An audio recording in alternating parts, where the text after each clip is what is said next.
네, 3부 시작하겠습니다. 우리 가장 유명한 묘법에 대해서 얘기를 할 건데, 이 묘법의 일단 탄생 시작에 대해서 먼저 얘기를 해볼게요. 일단 그 60년대 후반에 그렇게 다양한 작업들을 2부에서 보신 것처럼 하고 응. 있었어요. 하고 계셨는데, 그 중에서 또 한 게 이 묘법인데, 우연히 이제 그 아들이 두 명이 있었는데, 그 두 아들이 그 큰형의 노트를 이제 작은 동생이 이제 막 글씨를 썼대요. 그러니까 어, 형들이 하는 그런 게 있잖아요. 애들이 이제 형 하는 건 괜히 따라하고 다 하고 싶고, 싶죠. 따라하고 싶고 막 어, 이래가지고 형이 글씨 쓰는 거를 또 따라서 이렇게 막 쓰는데 그 응, 네모칸에 응, 쓰는데 예, 마음대로 잘 안 됐대요. 그쵸. 그래가지고 삐뚤빼뚤 이렇게 되니까 이게 찍찍찍찍찍 이렇게 긋고 응, 그리고 그러다가 이제 지우개 이렇게 찍찍찍찍 하는데 연필이 이제 종이에 박혀가지고 좀 찢어지고 막 맞아요. 그리고 막 또 지우개로 지우는데 그게 더 막 더 응, 커지고 막 응, 이렇게 되면서 애가 막 자기 마음대로 안 되니까 응, 막 울음을 터뜨렸대요. 그죠.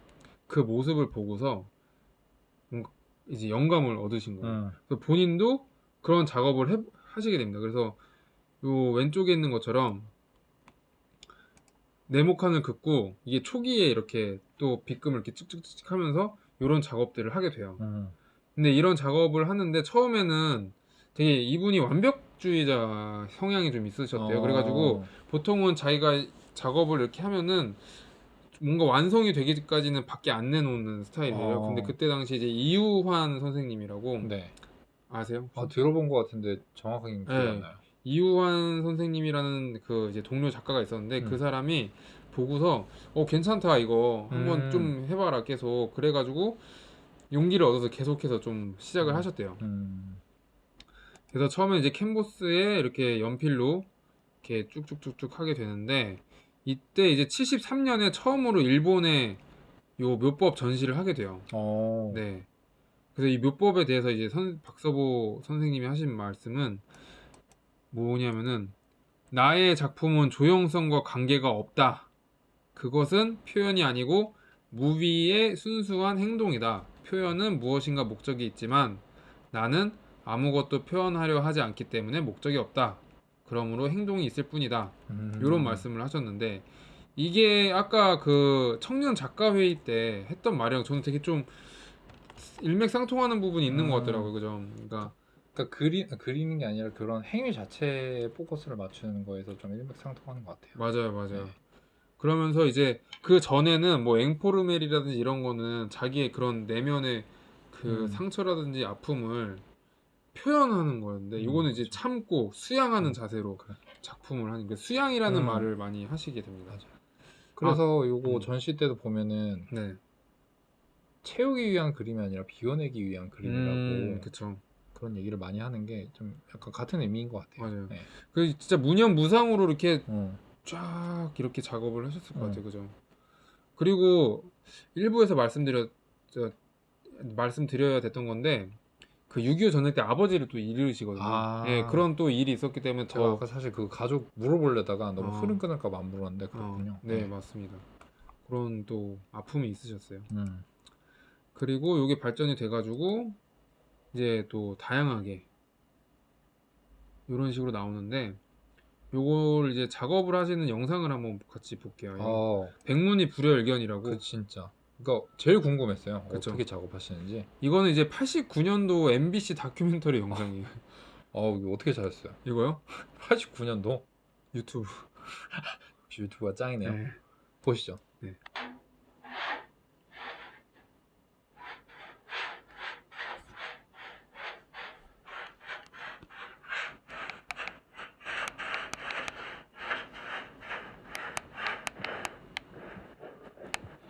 글씨 쓰기에 실패한 아이가 마구 그어버린 선과 그 체념의 손놀림에서 묘법의 발상을 얻은 박사본은 67년 이래 지금까지 20년이 넘게 묘법 시리즈를 해오고 있다. 자신의 그림 그리는 목적과 예술관, 이렇게 세계관에 딱 들어맞는 물감을 방법을 이제 만난 것이다. 그 작업을 재현해 주시는 거예요, 지금. 어, 네, 그래서 요즘은 물감을 다른 칠하고 느낌이 나는 묘법 시리즈를 하고 계시는 있지만 거죠. 묘법이 처음 탄생한 67년부터 80년대 초까지는 지금 재현하고 있는 것과 같은 백색의 그림만 그렸다. 흰칠한 캔버스에 물감을 뿌리고 나이프로 밀고 뿌리고 밀고 그렇게 두께가 생긴 캔버스 위에 젖은 물감과 붉은 연필과의 만남에서 묘법은 시작된다.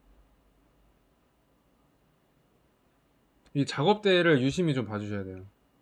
이 작업대에 올라가서 채 마르지 저렇게 않은 작업을 유화물감 하시는 거예요. 위를 음, 무심한 손놀림이 일정한 형태를 반복하며 지나간다. 자기 체념에서 묘법이 탄생했다는 박서보의 말은 묘법에선 일체의 표현을 체념하겠다는 얘기다. 다시 말해서 아무것도 그리지 않겠다는 주장인 것이다.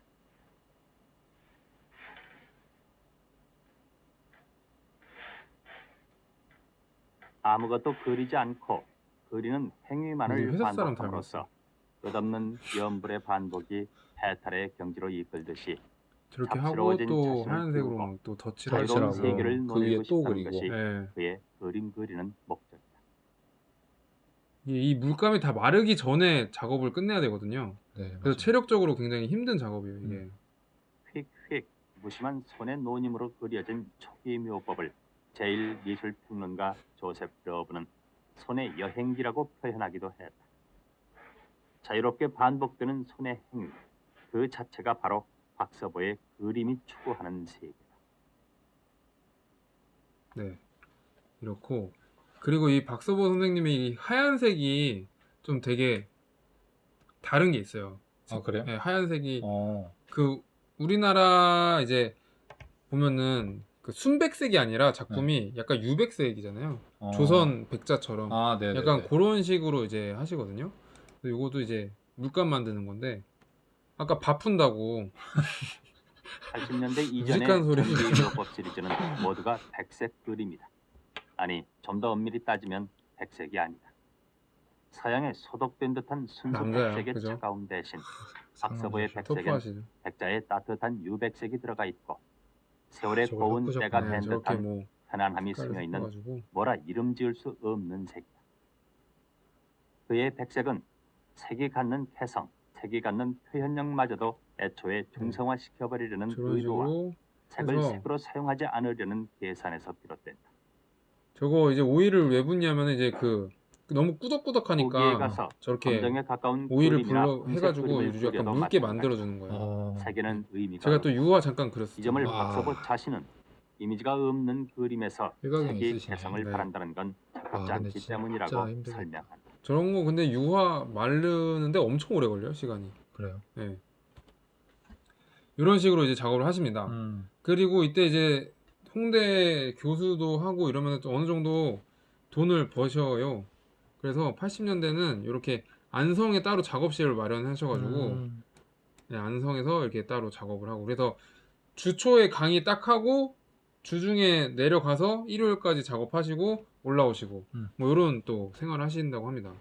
그래서 보면은 되게 일단 겉모습도 되게 좋아 보이고 이 안에도 천고가 엄청 높죠, 그죠? 그러네요. 여기 네. 이제 받침대 또 이렇게 올라가가지고 아. 네, 올라가서 작업하시고 여기 근데 나중에 불 나가지고 좀 많이 타고 그런데요, 아, 작품들이. 예, 좀 안타까운 일도 저 벌어지는데. 작업대 되게 신기한 것 같아. 그러니까 캔버스가 엄청 커서 아 저거 어떻게 그리지 했는데 저 작업대를 이용해서 그리는 네, 거예요. 맞아요. 그 작업대 위에 올라가면 사실 그림을 터치 안 하면서 그릴 수 있는 거니까. 맞아요.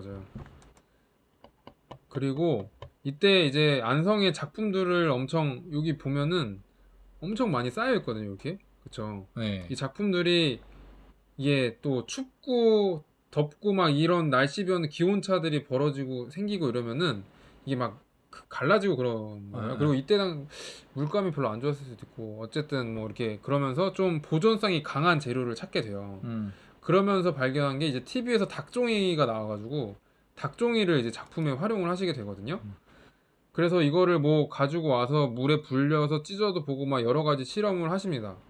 그러면서 이제 닭지를 작품에 활용을 하는데 이때 처음에는 이 닭지 위에다가 또 똑같은 그러니까 물감 바르는 대신에 네. 닭지를 발라서 물에 불린 닭지를 발라가지고 이런 식으로 이제 작업을 하시는 거예요. 여기 보면 연필 이렇게 쭈쭈쭈 있잖아요. 네.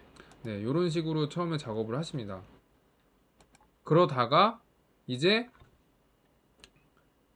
그 닭지는 이제 밀리잖아요. 얘도 이렇게 그렇죠. 밀면 그래서 그런 물성을 활용을 해서 또 작업을 하시는데 이제 요 작업을 하시는 그 영상을 한번 보면은 요건 작품이네요. 아 재밌었어요. 속았어. 저 완전 속았어. 저도. 아니 이게 작품 같은데 자꾸 클릭을 하니까. 그러니까 그쵸. 저희는 예능이 있어요. 아 재밌었어요. 이번 거 재밌었다. 네, 재밌었죠. 속으셨을 거예요. 그래서 진짜 작품, 진짜 영상. 진짜 영상이다. 명작의 작품 무대. 아니죠? 그건 아니에요. 명작의 무대 추상화 가서 박서보 MBC. 이거 보면은 한지의 사용이 가장 큰 특징인 후기 묘법 작품은 역시 캔버스에 한지를 바르는 물을 일이 이제 시작. 바르고 계시죠. 마프를 팽팽하게 당겨맨 캔버스에 악교를 한지를 보이지 바르시는 않게 건가? 바르는 일이 결코 쉽진 않다.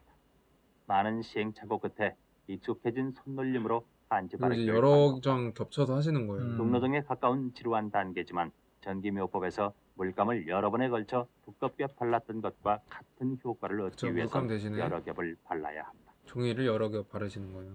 캔버스 위에다 이렇게 발라요, 이거를. 네.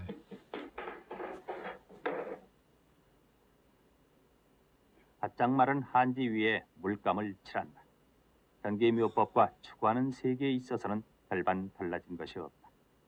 힘겹게 반복되는 행위에서 자기 절제를 배우고 조금씩 자기를 비우고 마침내 자기로부터의 해방을 만끽하는 세계. 하지만 과정은 훨씬 힘들어졌다. 물감을 칠한 위에 다시 한지를 바르고 그 한지가 마르기 전에 역시 연필로 그리기 시작한다. 이제 저렇게 미시는 연필로 거죠. 선을 그리면 젖은 한지가 하얗게 자기를 드러낸다. 행위를 받아서 자기의 물성을 드러내는 것은 한지이기 때문에 가능한 일. 그 위에 물감을 다시 칠하고 물감이 마르기 전에 다시 연필로 그리기를 되풀이한다. 그런데 화가 자신이 어처구니 없는 짓이라고 얘기하는 이 반복 행위를 한지가 다 받아서 독특한 질감을 표출한다. 서양 종이처럼 작가의 표현을 그대로 받아내는 받침 종이로 쓰이는 것이 아니라 작가의 행위를 통해 자기가 자기를 표현해낸다. 결과적으로 작가가 얘기하는 것이 아니라 한지가 들려주는 얘기를 우리가 보게 된다. 한마디로 주객 전도의 상태가 되는 것이다. 오랜 시간에 걸친 산문적인 과정이었지만 결과는 사뭇 시적이다. 네. 이런 식으로 작업을 합니다. 요거는 뭘까요?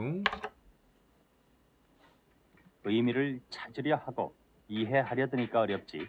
자연을 대하듯 그저 보고 느끼면 어려울 게 이것도 이게 없다는 작업대 올라가서 추상화를 하시는 그는 거죠. 네. 네. 아니, 그리는 것도 아니다. 그저 죄송해요. 그저 보고 느끼면 어려울 게 없다는 추상화를 그는 그린다. 아니, 그리는 것도 아니다.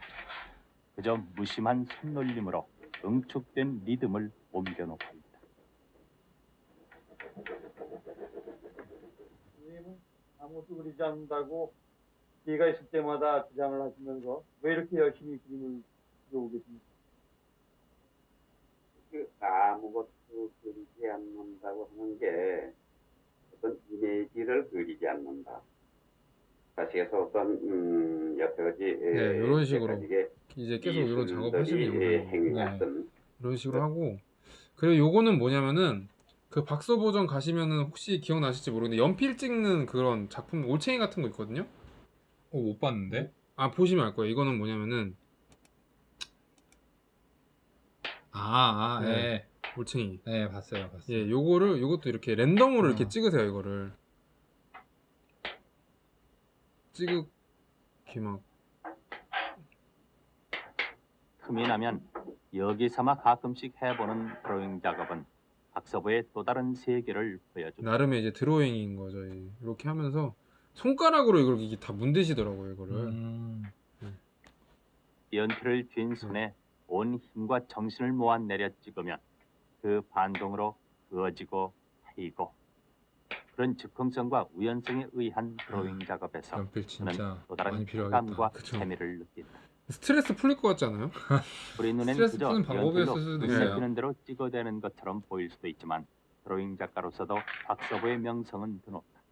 네, 이런 묘법과는 식으로 또 또 다른 작업을 세계인 하는 드로잉에서도 일체의 모습이 표현을 있습니다. 단념하고 있는 박사본은 그런 면에서 이런 식으로 이제 묘법을 하시게 되고 이제 90년대 들어가지고 그 아까 제가 왜 작업대를 계속 말씀을 드렸냐면은 이 심근경색을 이렇게 건강에 이상도 생기고 이러시면서 이 작업대에서 올라가서 이 작업을 하다가 떨어지시는 그 일이 생겨요. 그러면서 되게 트라우마가 생기셨대요. 그러면 뭐 그러면서 조수들도 이제 쓰고 막 이렇게 하거든요. 아까 이제 함지 묘법 보면 이렇게 지그재그로 이렇게 돼 있었잖아요. 네네네. 그런 것을 이제 또 한 줄로 내리는 형태로. 그리고 그게 있었대요. 저 지그재그 묘법이 네. 캔버스가 이제 엄청 크잖아요. 네. 근데 이제 물감이 마르기 전에 이거를 밀어야 된단 말이에요. 맞아요, 연필로. 맞아요. 그래가지고 그거를 분할해서 했대요. 너무 맞아. 힘들어가지고. 맞아. 그랬습니다. 맞아요. 네. 그래서 네. 저도 작품 보면 이게 구역으로 조금 나뉜 것 같은 느낌들이 네, 그런 작품들이 있더라고요. 맞아요. 나눠서 한 작품. 맞아요. 네.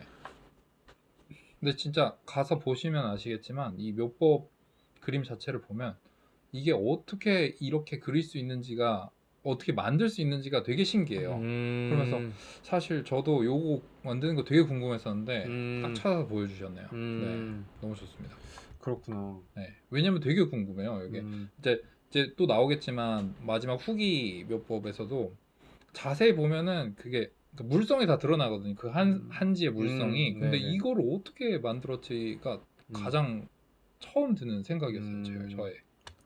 그러네요. 네. 이제 장인이 되신 거죠, 뭐.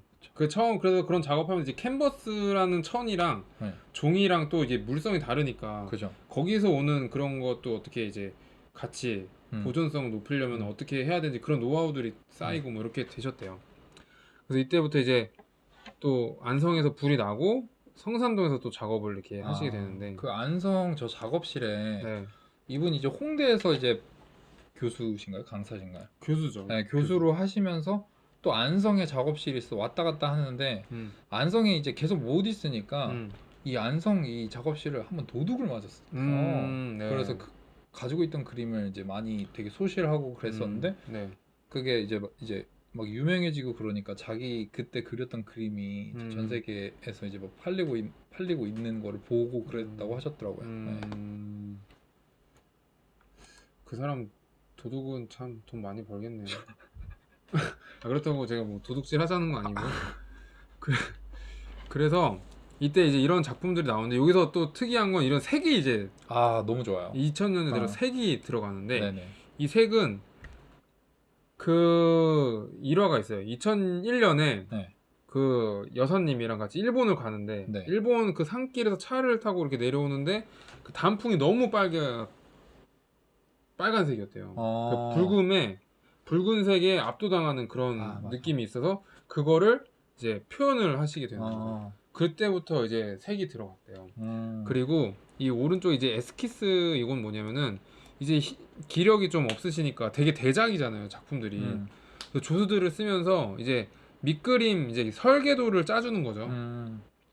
이런 식으로 설계도를 그려서 이제 조수들한테 주면은 조수들이 이렇게 작업하고. 근데 이 색깔들은 직접 만드셨대요, 다. 그래서 요 색이 보통 크게 세 가지? 그러니까 요 고랑과 이랑이 생기잖아요, 이게.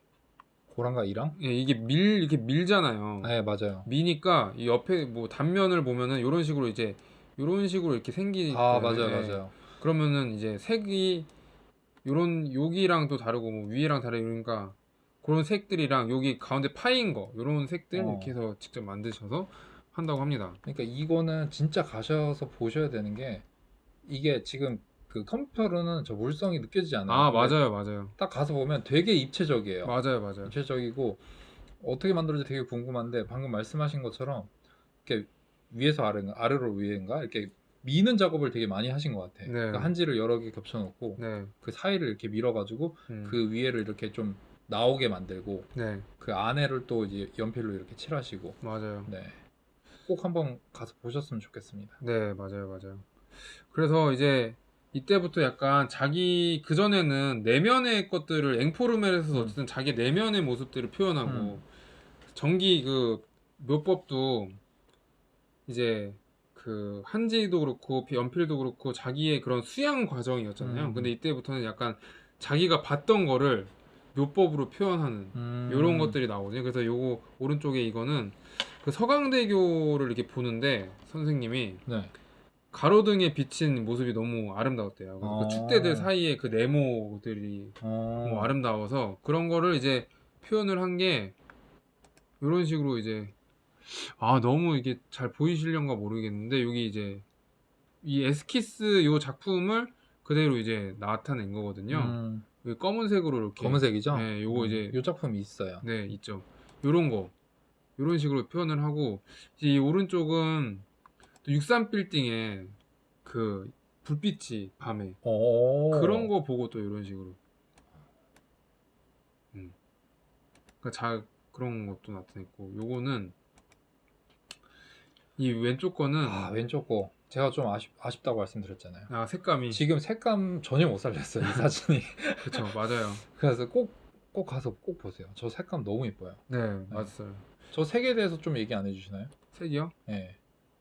이때부터 아크릴 물감을 쓰셨대요.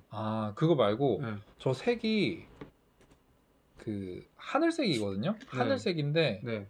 선생님은 하늘색이라고 안 불렀어요. 공기의 색이라고 불렀어요.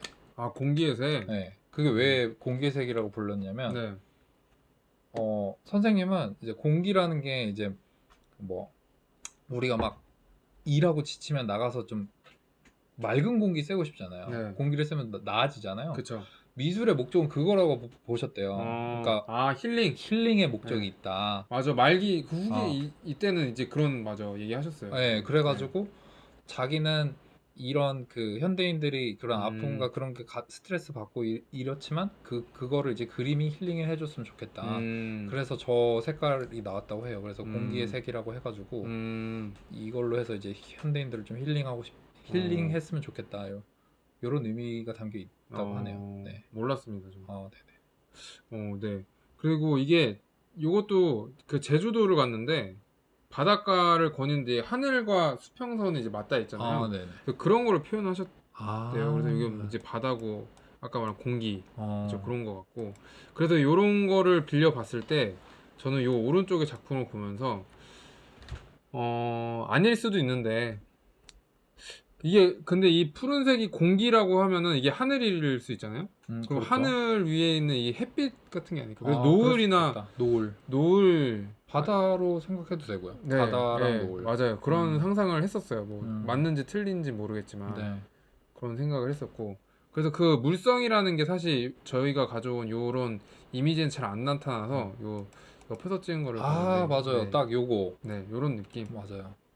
진짜 가서 보시면 너무 입체적이에요. 맞아요. 네. 요런 느낌이 있습니다. 그리고 이제 최근에는 여기 연희동 댁에서 집 엄청 좋은 것 같아요. 집 진짜. 그쵸. 여기에 근데 그 아까 말씀해주신 이 네. 묘법이 이제 둘째 아들로서 인해서 시작된 거잖아요. 네. 그 둘째 아들이랑 같이 여기 살고 계시고 아시죠? 몰랐어요. 네. 음. 여기 같이 살고 계시대요. 그렇구나. 그리고 또 이 그림 보니까 저기 정원 있잖아요. 네. 정원에 네. 물론 이 집 앞에는 이제 소나무 여기 왼쪽에 보이면 소나무 있는데 네. 이 소나무 제외하고 정원에는 네. 특정 높이 이상의 꽃이나 나무를 심지 않으셨대요. 왜요? 무조건 돌이나 아니면은 뭐 이끼나 약간 요런 것들로만 구성을 하셨대요. 왜냐면 그렇게 좀 높이 나온 게 있으면 자기의 생각이나 이런 게 방해가 된다고 저런 동양적인 것들로만 좀 구성을 하셨대요. 고집 있으시네. 네. 그리고 또 이게 이 건물 자체가 되게 유명한 그 건축 설계사 분이신가? 그분이 설계하신 건데 네. 요 기둥 있잖아요. 네. 기둥이 되게 비싼 거래요. 그래요? 네, 기둥. 되게 이 좋은 거? 기둥이 이제 의미하는 바는 너무 폐쇄적인 느낌이 안 들도록 옆에와 이렇게 좀 통할 수 있는 그런 공간을 확보하려고 저 기둥을 원형 기둥을 쓰셨대요. 근데 되게 비싼 기둥이라고 하네요. 그렇구나. 집에 대해서 빠삭하게 하시네. 저 이런 거 좀 관심 있어요. 그렇구나. 그리고 네. 이분 되게 패셔니스타신 거 아시죠? 그래요? 네, 엄청 그러니까 옷이나 이런 것도 엄청 신경 쓰시고 어. 액세서리도 엄청 많으시고 또 모자도 되게 좋아하세요. 아 맞아, 반지 같은 거 막 끼고 네. 있는 거 봤어요. 그래서 58 반지예요 그게. 되게 또 어. 비싼 건데 그것도 되게 그런 패션에 대한 자부심도 있으시고 그러니까 멋쟁이시네. 멋쟁이시더라고. 어, 네, 그렇구나. 그렇습니다. 그리고 이분이 아까 이제 조수들을 써서 작업을 많이 하셨잖아요. 네. 근데 2018년도에 이 새 집으로 6월, 이게 2018년 6월에 완공됐대요. 진짜 얼마 안 됐네. 얼마 안 됐어요. 네. 2018년 6월에 모셔가지고 이때부터 너무 이거 공포 영화 같다 글씨가. 어쨌든 이때 오셔가지고 그때부터 본인이 작업을 좀 더 참여를 했대요. 그러니까 밑바탕 작업은 뭐 조수가 일부 좀 해주더라도 본인이 되게 많이 했대요. 그래서 그렇게 작업을 한 게 이번 전시에 가면 18년 작품들은 이제 그런 작품들이에요. 한 18년 작품 한 2개 걸려 있을 거예요. 네. 처음에 딱 들어가면 2개 걸려 있는데. 분홍색, 막 색 분홍색이랑 막 새빨간색 이런 거. 맞아. 맞아요. 그런 거 같고 저도 이제 전시를 가서 느낀 게 사실 나이를 먹으면 사람들이 옷도 알록달록해지고 어쨌든 시각적인 거라든지 이런 게 좀 약해지니까 모네도 옛날에 뭐 수련 그리는 모네 있잖아요. 예. 말년에는 되게 그림들이 알록달록하거든요. 그러니까 그게 아무래도 시각적인 그게 둔감해지다 보니까 원색적인 게 좀 많이 들어가지 않았나라는 생각을 했어요. 저는 보면서 이게 약간 나이에서 오는 그런 것도 있지 않을까. 그럴 수도 있겠네요. 네. 근데 저는 이분 색 쓰는 게 너무 이뻐요. 그러니까 빨간색도 솔직히 이런 빨간색이 가서 보시면 아시겠지만 너무 이쁜 빨간색이고 강렬했어. 네. 강렬하죠. 그리고 아직 사진이 되게 못 나왔는데 네. 약간 이런 하늘색이거든요. 네. 가서 진짜 꼭 보세요. 너무 예뻐서 개인적으로는 나중에 네. 제가 집을 하나 사면은 네. 꼭 요 모작이라도 하나 걸어두고 음. 싶더라고요. 그래서 퇴근하고 딱 보면 힐링되고 얼마나 좋아요. 원작 하나 사세요. 하면 살까요? 저 유튜브 잘 되면 살 수 있을 것 같은데. 집값 정도 할 거야. 한 10억 넘는다는데? 10억이요? 네. 껌값이네요. 집 1억짜리 하고 그거야 뭐 저희는 이런 집에서 살 거라고 믿고 있습니다. 저희 꼭 나중에 초대하겠습니다. 네. 요 여러분. 뒤에 있는 작품들도 제가 봤을 때 되게 비쌀 것 같아. 네. 어쨌든 여기 이 집이 크잖아요. 그래서 전시실도 있잖아요. 여기 안에. 그래요? 네, 전시실도 있거든요. 그래서 뭐 건축사무소에서 오셨어요? 어떻게 이렇게 잘 알지? 그래서 그 전시회를 가면 네. 지금 그 전시회를 가면 대부분의 작품은 아니지만 여러 군데서 이제 가져온 그림을 전시를 하고 있는데 개인 소장분도 되게 많아요. 맞아요. 네. 맞아요. 저도 그거 유심히 봤는데 국현 소장품이 제일 많긴 한데 개인 소장품도 좀 있더라고요. 네, 맞아요. 그렇습니다. 제가 하나 그려드릴게요. 그냥 비슷하게. 종이랑 펜만 가져오세요. 아까 그 모습 그대로 밥 푸는 모습 그대로 그려주시는 건가요? 그럼요. 제가 해드리겠습니다. 제가 그러면 댓글 한 2개 챙겨드릴게요. 알겠습니다. 섭섭하지 않게. 네. 5,000원 정도. 감사합니다. 5,000원. 알겠습니다. 저희 그러면 마무리 멘트 하고 네. 끝낼까요? 이제 여기까지 저희가 준비한 네. 박서보 자료는 여기까지고요. 지금도 현재 생존해 계시고 전시하고 있으니까 시간이 되시면은 많은 분들이 가서 보시면 좋을 것 같아요. 그러면은 공식 인사로 마무리하겠습니다. 네. 하나, 둘, 셋. 안녕히 계세요. 안녕.